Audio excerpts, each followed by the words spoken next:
This is meteorologist Russ Hurley with your WTJX local forecast. This is Thursday, the 12th day of February. Scattered showers continue today with temperatures in the middle 80s. Winds will be east to southeasterly at 10 to 20 miles per hour. Overnight tonight, showers continue. Nighttime lows in the mid-70s. Showers will continue tomorrow. Temperatures in the middle to upper 80s. We'll see a few clouds, mid-70s tomorrow night. Partly to mostly sunny on Saturday, middle to upper 80s. Rip current risk is expected to remain elevated as we look forward to the next several days.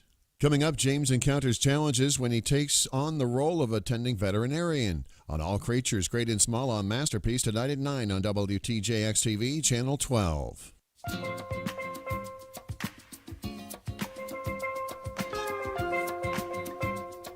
WTJX 93.1, Charlotte Amalia, your NPR station in the Virgin Islands. The views and opinions expressed on Analyze This are entirely those of the on-air participants and do not reflect those of the station's board, management, staff, or underwriters.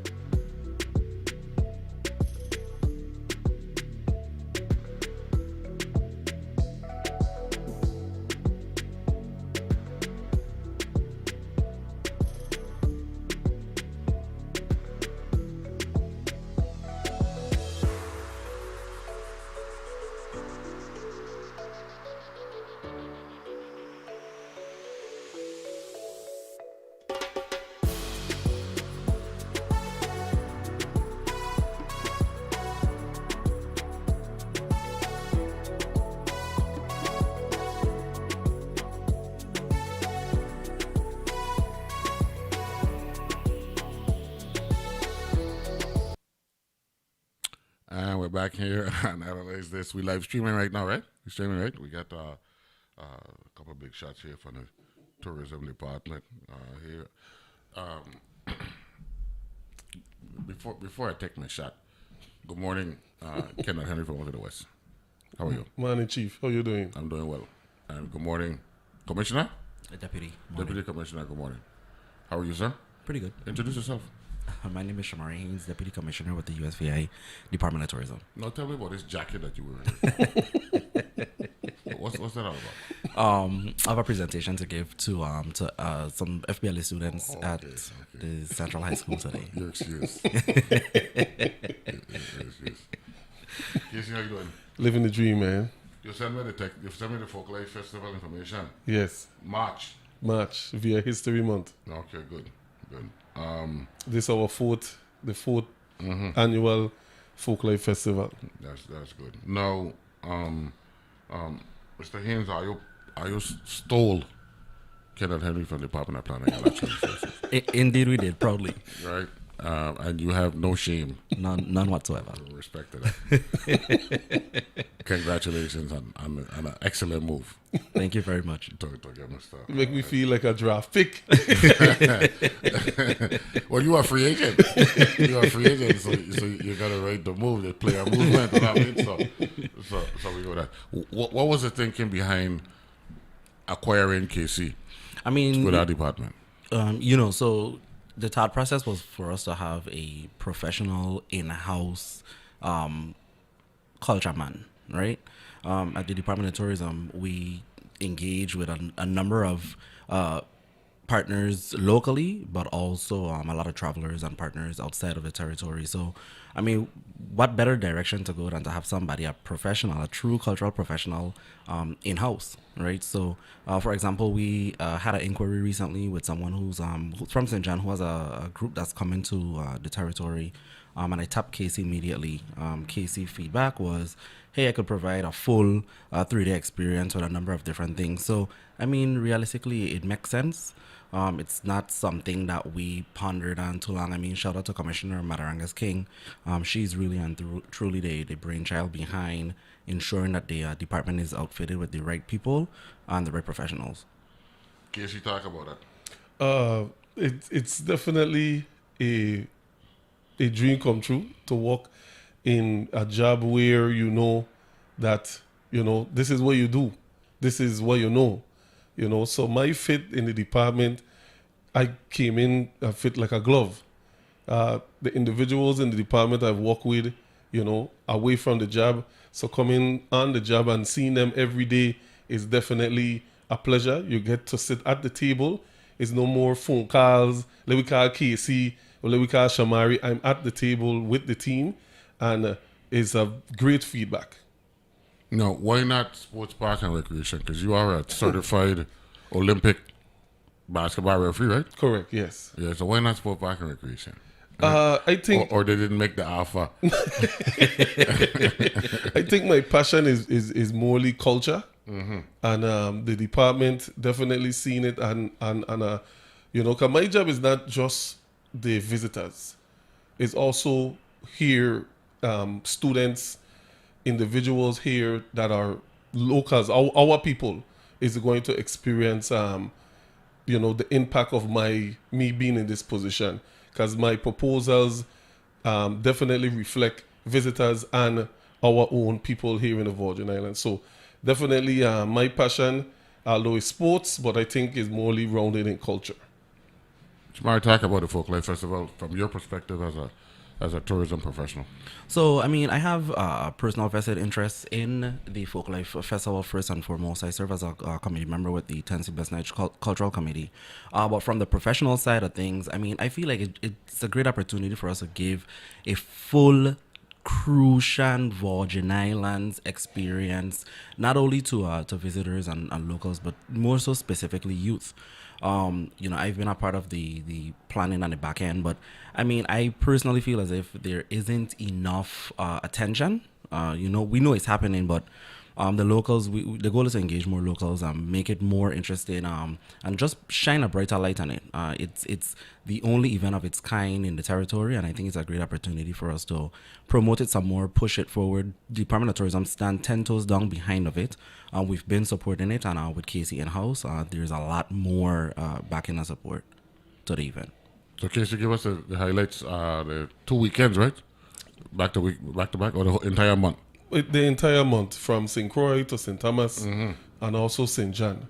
So definitely we kicking off the Folklife Festival on March 6th.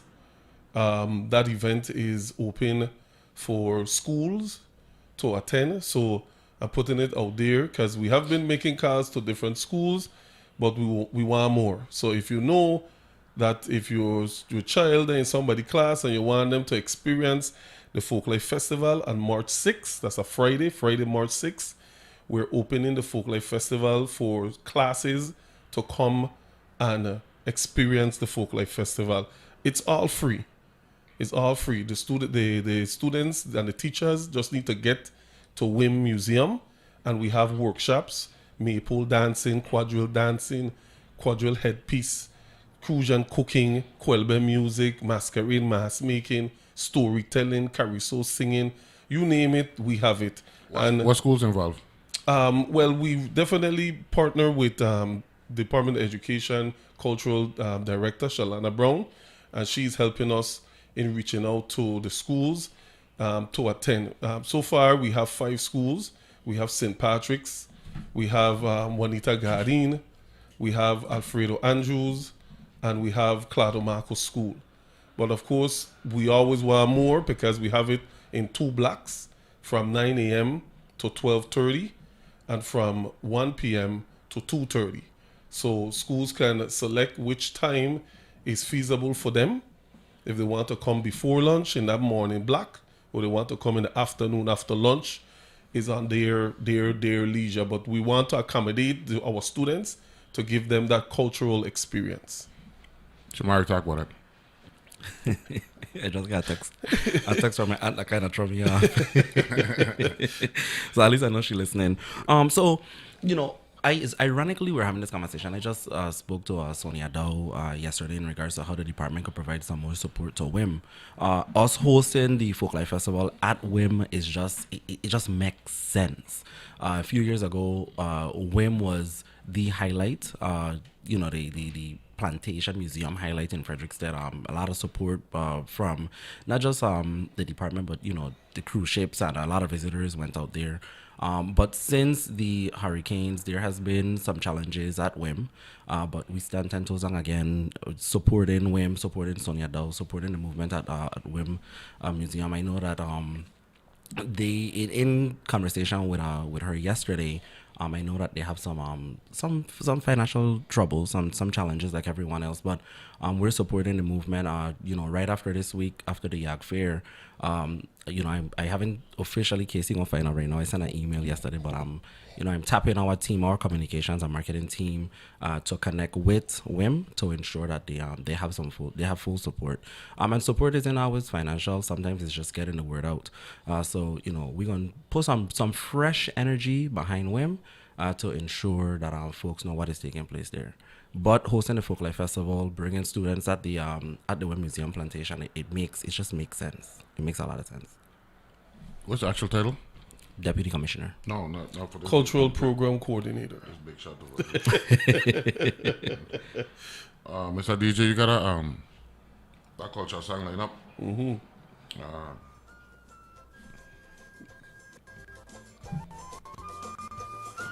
There we go.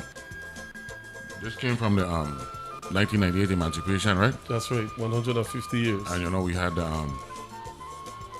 Governor Turnbull, the documentary "The Governors," Yes. that released on Thursday, and they actually referenced that incident down there with Bought and Schneider. General Bodo. General Bodo, right?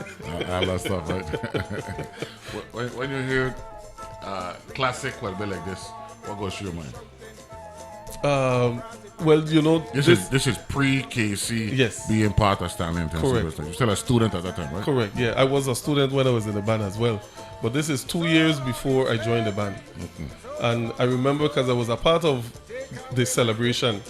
But this particular album is my favorite out of all. And you mentioned it as pure Kwelbe. When you hear the lyrics, the music that is put down, it's definitely there was in the glee. Tino Francis, Eldred Christian, Stanley Jacobs, Larry Larson. They had a round table, the nights at the round table when they come up with this particular album. From song 1 to song 10, they really did their due to the community of the Virgin Islands. So, Shamari, you see how you nearly catch you with that one? Is that song 1, right? To song 10. And I never know no place named song 10. Then I had to realize you were saying song number 1. Yes. Okay. Casing off, I think we'll keep it Yeah. I like that one. I was just talking to Chin, one of my listeners and diehard supporters in St. John, Shomari, and he said that we got Kwelbe band, but we missing a banjo, right? So I told him, look, you got, and he actually said the banjo to bring a certain flavor, a real flavor. You listen to Kwelbe when you hear the banjo. So I told him I got to recruit a banjo and try to see if I got a young person over there. He responded and said, well, you know something? That's why I wanted to give credit to that Calypso in St. Croix.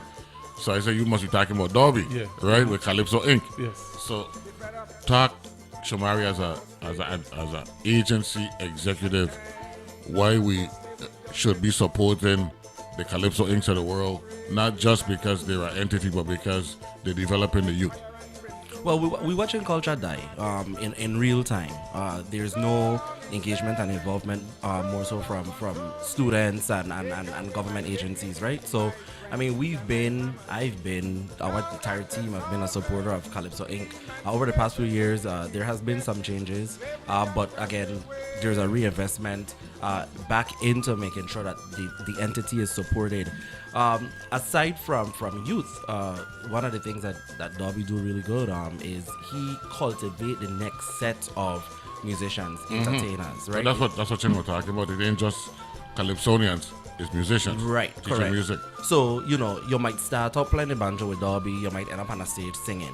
You might start out playing the banjo with Derby, you end up in a band playing a bass. That's right. It all that does is it sparks interest, and you just never know where that road may lead. There's a number of individuals right now competing in the soca Monarch and Calypso Monarch competitions territorially that actually started out with Derby. And ironic enough, in a meeting with Derby a few months ago, I was unaware that Derby is even building this whole. I compare it to the PAL program. Derby have a whole program going right now. Outer Packet, right? And if I didn't have that conversation with Derby, you know, I would have never known. But I mean, the support is important.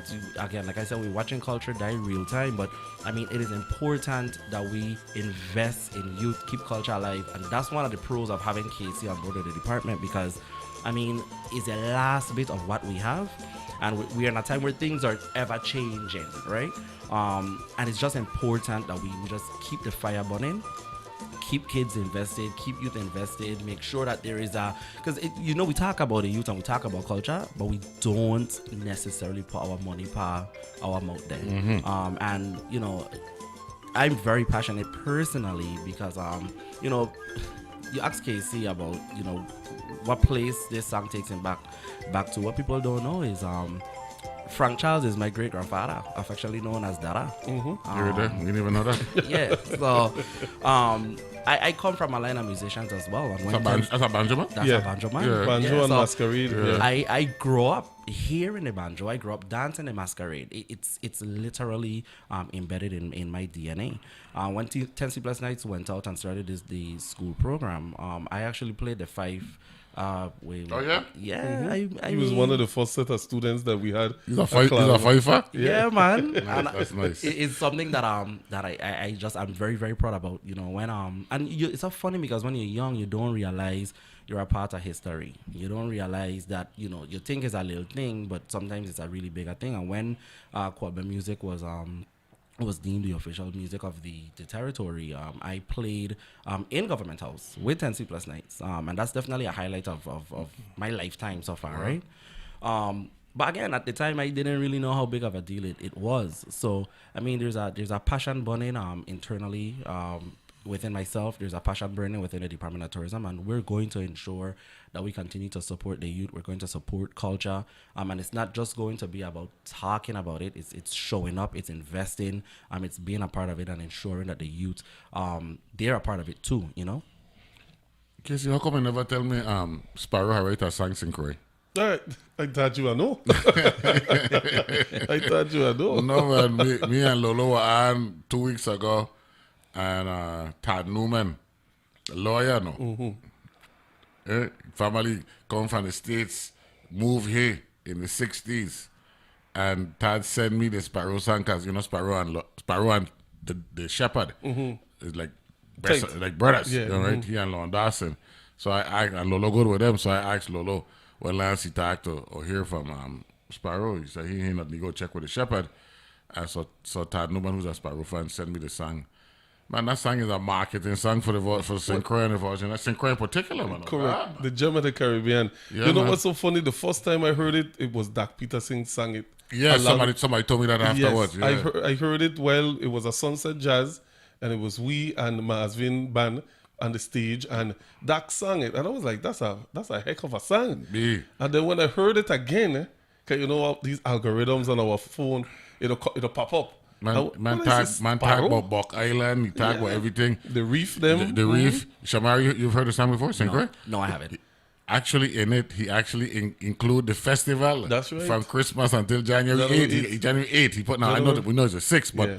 we're going to get a pass Until anyway. January the 8th, yeah. A couple of days, so what? We're going to take that. But to hear somebody from Trinidad who was living here at the time, or whatever it was, articulate all of the beautiful things about St. Croix. And I was wondering if we got a song about St. Thomas or St. John. You know what I'm saying? Because we go promote all. Correct. You know, check? So the commission was here last week along with Shaniqua, and we played it. And they got the lyrics and all that stuff. So I said, well, maybe we could repackage it, because that's what me and Lola were thinking.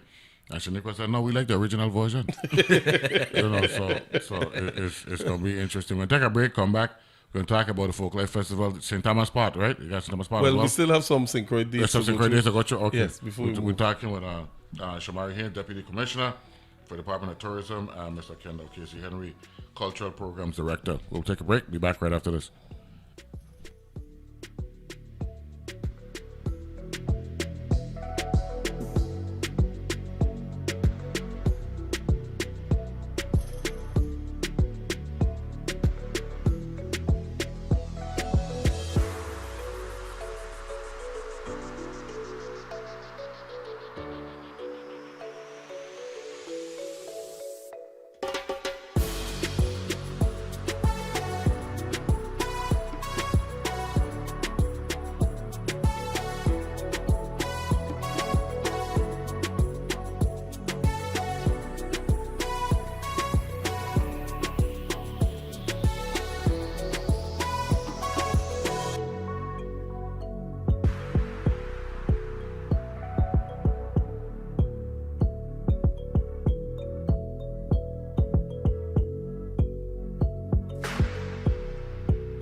And we're back here to analyze this. I'm fortunate to have two culture bearers here in the studio.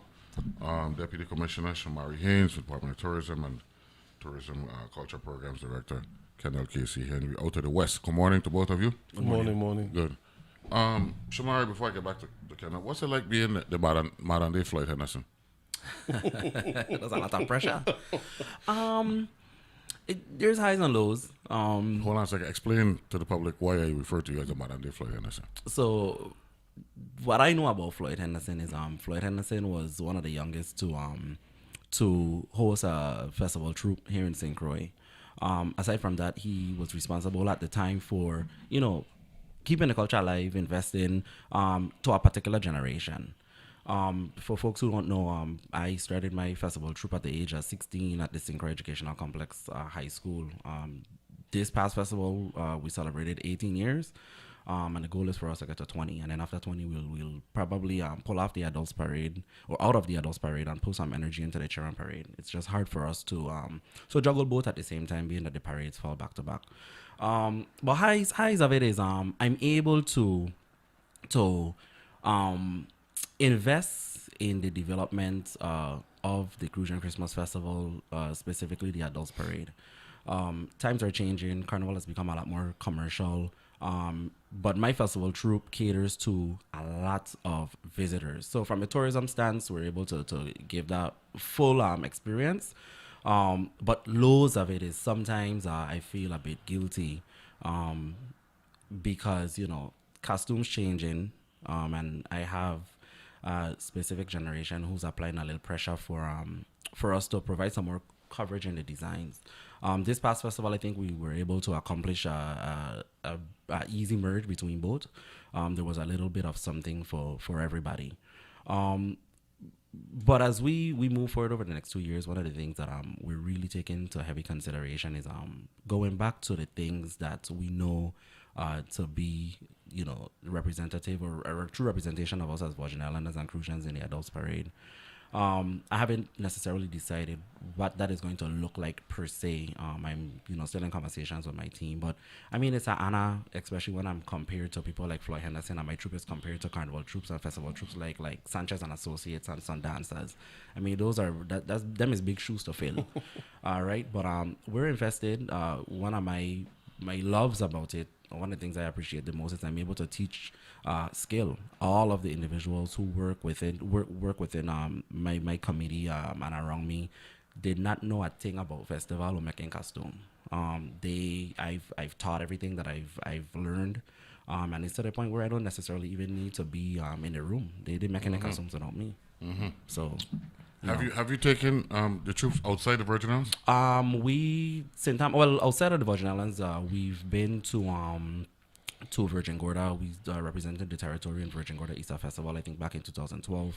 But we've done individual pieces, New York, Miami. Our work have been displayed as far as Denmark. Highlights things that I don't necessarily brag about. According to my friends, I'm a little too modest. But it's never about me. It's always about St. Croix, and always about ensuring that there's representation for the territory wherever, Simply Sophisticated or myself show up. No, one of my boys, he actually on a plane right now. He going to Trinidad. Yeah. They play mass. I mean, historically, or I guess by law, they got to wrap it up by Ash Wednesday. Yes. Right? The Lenten season, right? And unfortunately, so since we're talking, logistics now, and his tourism, he has to fly north to fly south. Yes. Right? Go get to Miami to go fly to Port of Spain, right? That wasn't the case long ago. Long before I just reached, right? So we were calling out the airline, and we had BWIA, Liat, and Caribbean way back in the day, right? And they would just come here. Up here is like a northern point, or San Juan would be the northernmost point, and then they just work their way back down. You know what I'm saying? So those challenges that exist in the transportation industry are similar to the challenges you have getting resources to build costumes, Yes. and to make costumes and all that stuff. So everything is connected. I would play a part in the parade as well. Correct. But I claim to fame is tramping. Yes. And serenade. Serenade, yeah. Yes. Well, that's definitely a highlight of my year, Christmas time. When people will see me out in the community, they'll be like, "You ready for Christmas?" And I'll be like, "Ready or not?" It coming, and if you ain't ready, it's sink or swim. But it's definitely a highlight because seeing the community participate and seeing the joy that we bring because this Christmas we tramped 7 times. Wow. 7 times in the truck. We've been in the truck since Thanksgiving, the first day and the last day, Crucian Weekend, and the 6th. So it's something that Including 3 serenades. correct, including 378, 4 St. Thomas. Yeah. So that's something we definitely look forward to as a band, and definitely something that we cherish because it's a give back to the community. I don't think the community knows what goes into setting up the truck and playing and breaking down, and me trying to shade, but people have come on our truck and drop sleep. You try shade. You're not gonna be sick. and I mean, like, how are you to do it? We love it. It's something that we love, and that's what we put into the Folklife Festival because it's our culture. It belongs to we as a people, and we have to celebrate it. We can't wait for somebody else to celebrate it for we. Correct. We got to do it ourselves, and that's what went into developing the Folklife Festival. We started in 2017 with the idea and how we could make it come true. And of course, because of the hurricane, we had to put it on the back burner. But here comes 2022, and then we definitely started out strong, and we hope to keep it going because we have had other folklife festivals over the past 30 years. Because from the time the band went up in 1991 to the Smithsonian Folklife Festival and they came back, we have had individuals trying to keep it alive and try to keep it going forward. So this is the Tennessee Press Nights Inc. and the Tennessee Press Nights Cultural Committee. Definitely hats off to them. Well, go right ahead, wrap up the St. Croix. The part of this, the Folklife Festival, the back end of the St. Croix version. Well, we continue on March 7th with a reception, an invited-only reception. So you have to be invited to be at this reception. And this year we're honoring some amazing Virgin Islands, some trailblazers like Bradley Christian, Myron Jackson, Eleanor Seeley, Sandra Leon, Gerard. So those individuals that we're honoring is definitely people that has helped out, quadrille dancing, the culinary arts, preserves, historian. We definitely look to honor people every single year, and that's on March 7th at the reception. And then on March 8th, we have the Folklife Festival open to the community. So that event on March 8th is definitely a highlight because we have various different workshops. And this year we have individuals coming from the Mid-Atlantic Art Council that will be in the territory to attend the Folklife Festival and, to see, hey, let me go visit the Folklife Festival and see what it is about in the Virgin Islands. Because in the mainland U.S., they have many Folklife festivals across the 50 states, and individuals visit them as just like tourists visit our shores. So if we could have that as a tourism staple, and on that particular day we have a cruise ship as well. So, WIM will definitely be on the map that particular day with the Folklife Festival and tourists coming in, mixing with the locals.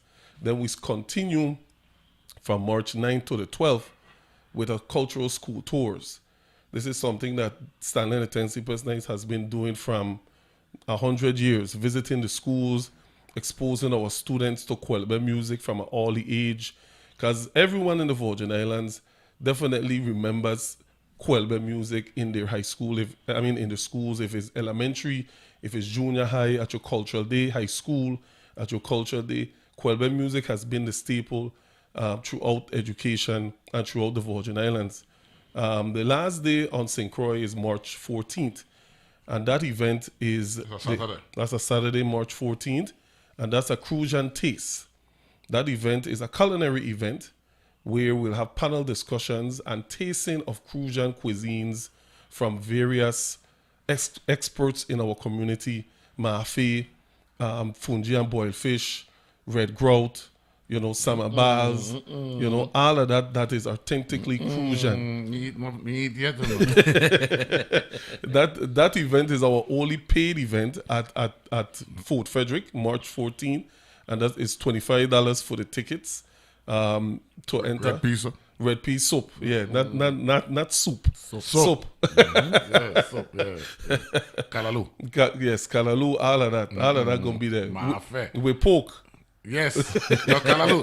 When you say kalaloo, it's with pork. It's with pork. It's a seafood. Then it's a distinction. Yes. And then really kalaloo. You know what I mean? But it's just something. Yes, that's a cousin twice removed for the non-pork consumers. That's right. Yes, but like I said, all these events made possible by great sponsors. The Virgin Island Council and the Arts, the Department of Tourism, AARP. The WIM, Landmark, St. Croix Landmark Society, all of these sponsors and people come to the forefront to make sure culture lives on. So, Mario, I know you're a calypso and a soca connoisseur, but what about this? I don't take Kwelbe. What about this anthem? That's what me and Casey look at. This is the quadrille anthem. Bad manager. Don't mind the throwing shade. I got at the truck and fast. It is true. However, I aim is a Stanley beat. That's right. Okay. Well, this is actually a James and Happy Seven. Yes. And this is Ohaldo Williams, right? Well, so this is you're a caller for Kwelbe. Yes. For quadrille.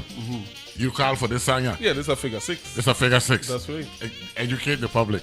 Well, in quadrille, we have 6 figures of the quadrille dance. Okay. The regular What is a figure?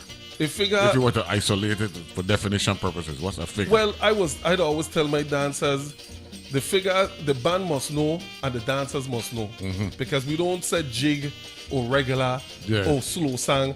We call it based off of the figures. So when the band hear a figure 1 or a figure 2 or a figure 3, they know what rhythm to play Okay. and what song to play. And the quadrille dancers will know. The dancers are trained to know. Yeah. So, for example, the figure 6 starts a quadrille set and ends a quadrille set. Okay. That's the first song and the Okay. last song. Okay. We have the figure 2 and the figure 4. So we have the even numbers that are jigs, that are jig rhythm, you know, the Scottish and whatnot too. Then we have the figure 3, and we have the figure, not the figure 3, the figure 1 and figure 3 that are 3/4 rhythm. Okay. That's what Stanley call the African rhythm. You know, so all of these things, That's a mother rhythm. that's the modern rhythm, correct. The dancers know and the band know. So you don't have to turn around and explain what rhythm to play. You hear a figure 2, you know we're playing jig. You hear a figure 4, you know it's a jig. Okay. You know, so of course this ain't something that is written in any books. You know, you just learn this over the period of time. Casey Shamari as a choreographer, what goes through your mind when you hear an anthem like this? I know probably a lot of things, and it's hard for you to pick one. You know what I'm saying? But this one will really stand out because we know that Milton Payne, Yes. Bones Morris, Correct. Casey Martin, Curtis Curtis Williams, they lay you know, they literally it's school. That's right. Right, guy. If you're undermining and if you're making a mistake, then you could be That's right. you could be treated like a redhead stepchild. That's right. You know what I'm saying? It's really the synchronization for me, to be honest. Turn it down one decibel level so we can hear someone. I dance quadrille too. I dance in quadrille from elementary school, so you know I'm a part of I cultural dancers as well. But I don't know. There's just something infectious about Kwelbe and quadrille and culture. Sometimes it's extremely hard for me to point towards, but the best way to experience it is to live it. Correct. Now, when you're giving these orders, right? Has it gotten to the point where you confident that everybody know what they're doing? Yeah. But again, the love that I see now is a different love than before. Because long ago, when you used to go in St. Gerard's Hall and you can't dance, nobody want to dance with you. Right. Nobody want to teach you. Yeah. So now it's different. If you brand new to the hall, everybody want to dance with you because they want the opportunity to teach and to share the culture. I remember give a scenario. One of my cousin, first time he only come quadrille because I was going, and he never danced before. Me, he, mother, and my other auntie. And we got to and I always used to dance for his mother, my aunt. Yeah. Even his mother didn't want to dance with you. Because she was like, no, you ain't know. You ain't know. You ain't know. Because if you don't know, you ain't going to make me look bad. Yes. Because long ago, they used to call you out. Yeah. The floor master used to, "Brrr, you in that great jacket, come off the floor, you're making a mistake." So let me ask this question: Is the rodeo dancing, is that how would we word it? Is that something that they picked up from the Caribbean or vice versa? I think it's vice versa. And the reason why I said that, because for the past 3 weeks, this year they celebrate 30 years. They have a group called the Tropical Dance Vacationers. They come to St. Croix. They're from the mainland. They're from the mainland. Yeah. And they come to dance English contra dancing and contra dancing. And a lot of similarities to quadrille is there. When you see the country music and all that stuff, and they do the pairing off and all that. Correct. Because, quadrille is really European. The style. Okay. The style is European. When we dance the lancers in the square, the 4 square, that there is truly European French style. And you know that there's actually there's a R&B thing with this. When we used to watch Soul Train, Yes. remember Soul Train Yes. when they line up on the two Yes, sides, of it's course. pretty much the same thing. course. Right, coming down, you know. Yeah, what that's I'm like saying? the Calvary quadrille. They had two you lines. see it? That's it there. That's why it One line in see women, it? one line in men. Education, right? Just so analyzes this morning. We take a break, talk about the St. Thomas part Correct. of the Folklife Festival. We got Kendall Casey Henry, Cultural Program Director, and Deputy Commissioner Shamari Haynes from the Department of Tourism. Folklife Festival taking place throughout the month of March here in the Virgin Islands. Be back right after this.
And we're back here and analyze this. We got the tourism hierarchy. Last week we had the commissioner, Jennifer Knight Matarangas, came here in the studio along with Shaniqua Robinson. And today we got Shamari Haynes and Kendall Casey Henry joining us. So before we get to the St. Thomas part, are you ready for the fair? Oh, yeah. The tourism department, I got a nice big table there with a tent and all that. We will. We actually we'll have a bigger spaces here too. So the goal is for us to have a activation space that's a lot more interactive as well. So currently I'm working on some details with 2 local mixologists to solve some mocktails. We're gonna do a hybrid bartending class. Obviously no carbonated drinks or alcohol, but we've partnered with the Good Food Coalition, and we're going to be hosting just a quick come check, get some mocktails. So you could take some, grow some basil and put it in a glass and make something out of it. So working out those details, but we'll be out here all 3 days. Our entire staff is going to be there from the beginning to the start of the fair to the very end. So we're gonna be out there. Casey, when I'm performing? They Saturday at 3 p.m. Saturday at 3. underneath the big tent, Okay, good. along with quadrille dancers. Yeah, we got some young panelists and stuff coming from St. Thomas. So. Oh yeah? Yeah, they were on last week. There's a bookstore opening in Christiansted. Shamar, you heard about that? There's some new bookstore Friday night. They're gonna be playing there, and then I think Sunday they're at the fair. I forget. Yeah, that's news to me. I definitely have to check that out. No, hold on. I'm trying to find the name of the group. Okay, here we go. Should have it here. Partners for Strings. They got violin and all kind of Oh, thing, yeah? and they playing Quelbe music. The Fancy They Thomas? playing Mavis. Uh-huh. I think not Mavis. I think they're playing that there. Yeah. They're from St. Thomas.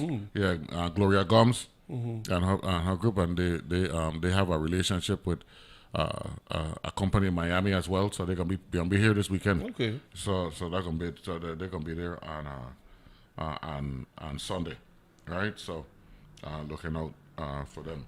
So, what is it about the fair that moves you? The interacting with the community.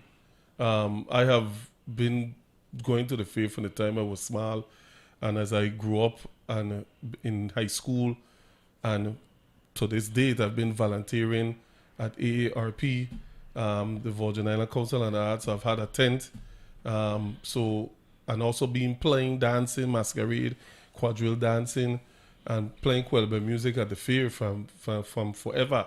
So my big thing is interacting, seeing how the community engage to our culture. And the food demonstrations always get me as well. Oh, yeah. Not just the tasting though. That's awesome. So, what are we doing in St. Thomas for the Folklife Festival? In St. Thomas for the Folklife Festival, collaboration with the Virgin Island Council and the arts staff. They've been tremendous in supporting the Tennessee Press Nights, the board and the executive director and the office administrator has been tremendous support. We have two big events. We have a night of storytelling. We have Nini Machina Ken giving the history and storytelling in the Virgin Islands, which is definitely an art.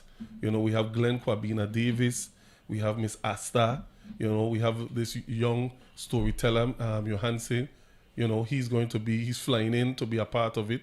And he's also going to be doing some storytelling workshops in the schools. So that's definitely a substantive event on the island of St. Thomas. And then on Saturday, we have a cultural day in the park, in Emancipation Garden. Okay. Where Stanley and the Tennessee Press Nights will be there playing music. We'll be having different interactive demonstration, quadrille dancing, maple plaiting, quadrille head tying.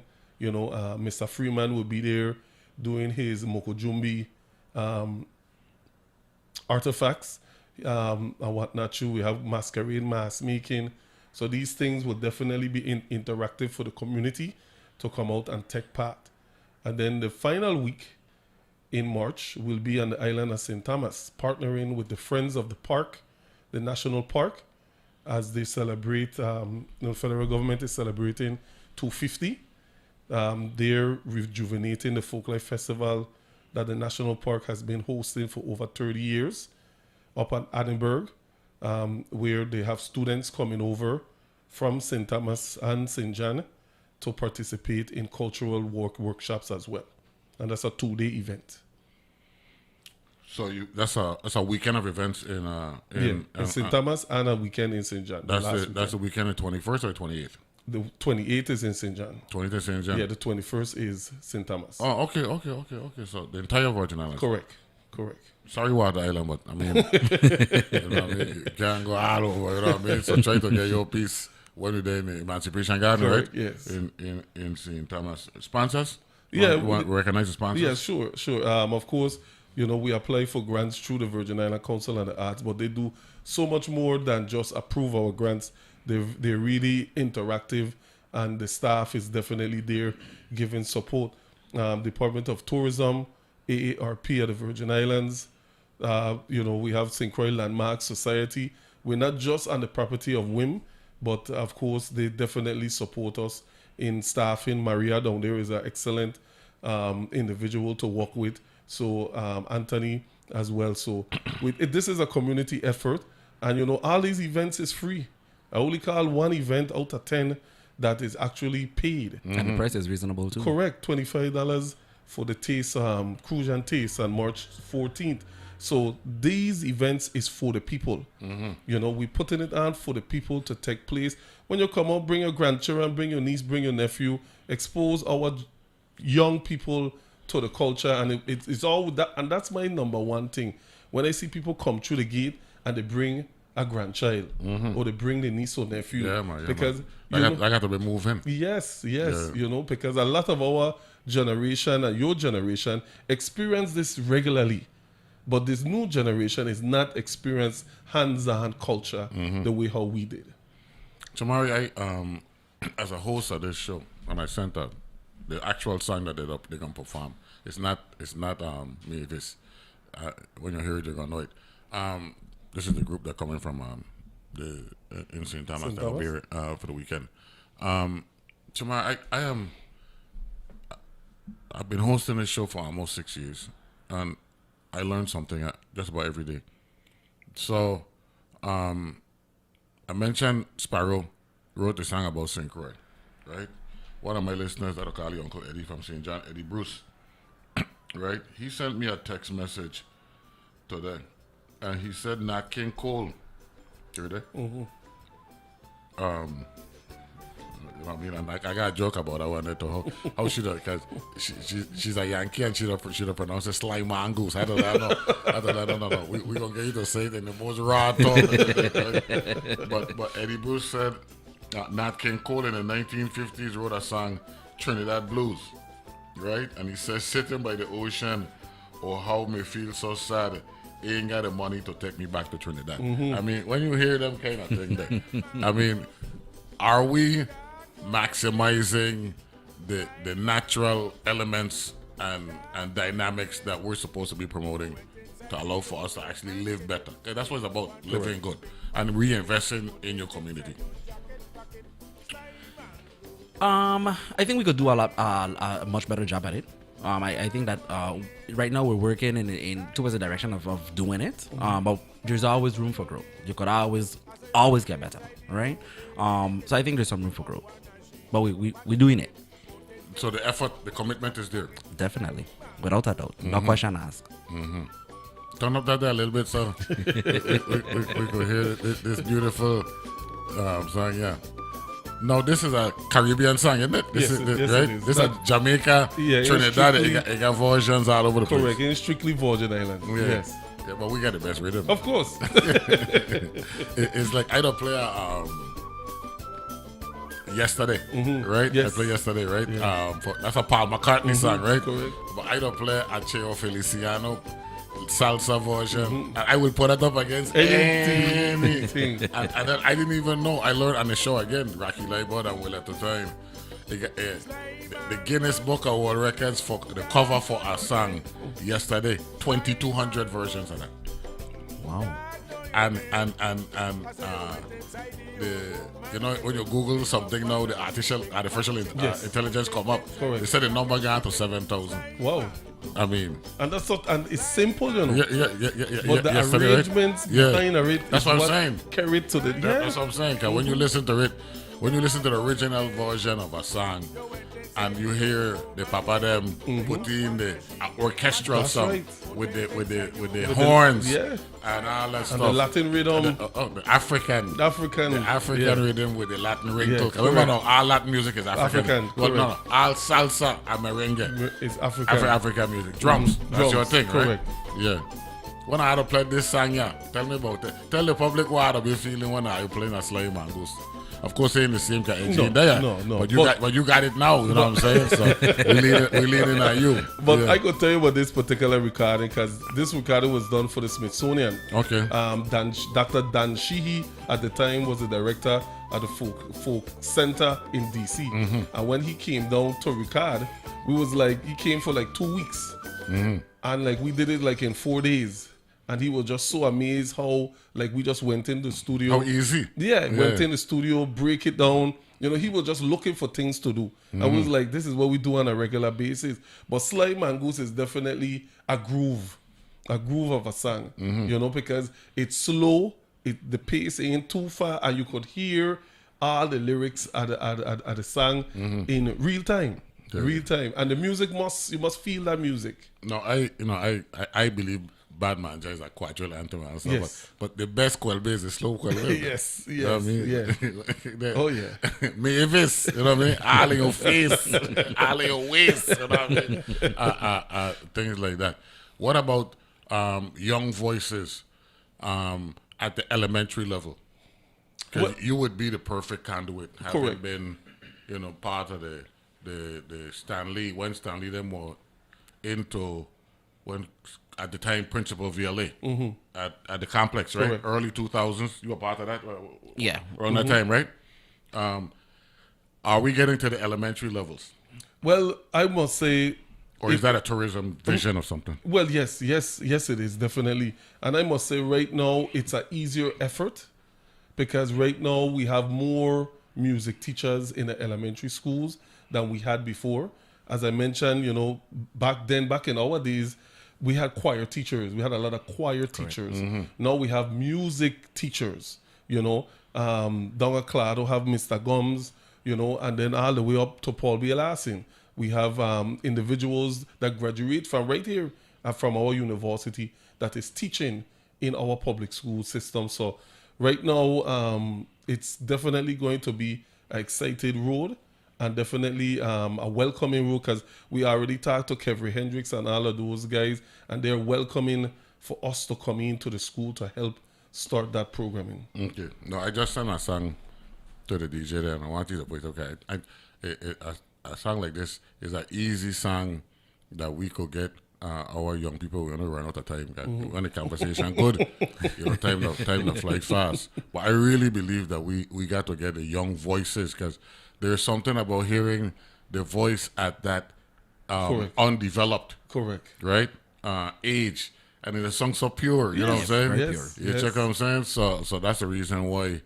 And don't forget that we do junior calypsonian competition and all that stuff, Yeah, right? And you could hear hearing children sing is totally different. Yeah, man. Yeah.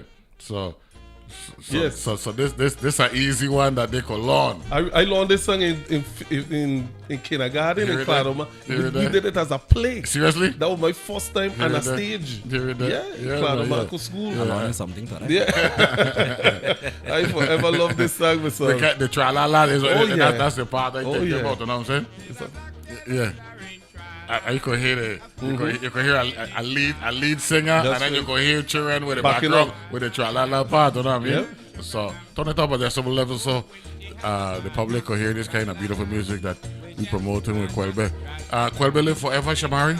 Ever and ever and ever. Forever. I ain't going no place. What's the next step to take it? I mean, the Folklife Festival is arguably a step in the direction of the Smithsonian type of Correct. holding on to culture. Is there something else we could do? Yes, something we wanted to do this year, but we have a lot of travel restrictions. But moving forward, we want to show the relation that we have with the rest of the Caribbean, because we're in the Caribbean. Bad Bunny? Correct. Yes. So we have been bringing some bambula dancers from Puerto Rico, and every 2 years we want to change the vision. So we were going to bring a folk band from St. Lucia and Okay. Dominica, Okay, because we yes, have yes, those, people with those descents from. And my mother, actually I talked to my mother last night. Guadeloupe and somebody else got their thing right now. No, Martinique. Yeah. Guadeloupe and Martinique. No, Not Fr- Dominica. okay. Dominica. You know what I'm saying? I know they do the Creole thing later in the year, but they actually do the same. They're doing Yes. that thing now alongside Trinidad. Hey, look, man, always good to see you. Yeah, man, always a pleasure, man. Yeah, he found a good excuse to wear the jacket. I'm going to Central High School right now. Shamari, good to see you, man. And, Always. and congrats to both of you, Virgin Thank you. Islands Thank you very much. Standard Bearers, for promoting our culture here in the Virgin Islands. We appreciate that. Thank you very much, Neville. You got it. Thank you very much, everybody. Tomorrow, great show lineup as well. Tune in, 8 a.m. Talk to you then.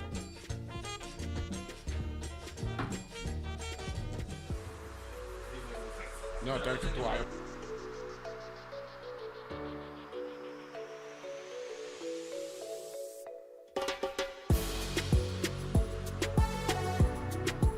The views and opinions expressed on Analyze This are entirely those of the on-air participants and do not reflect those of the station's board, management, staff, or underwriters.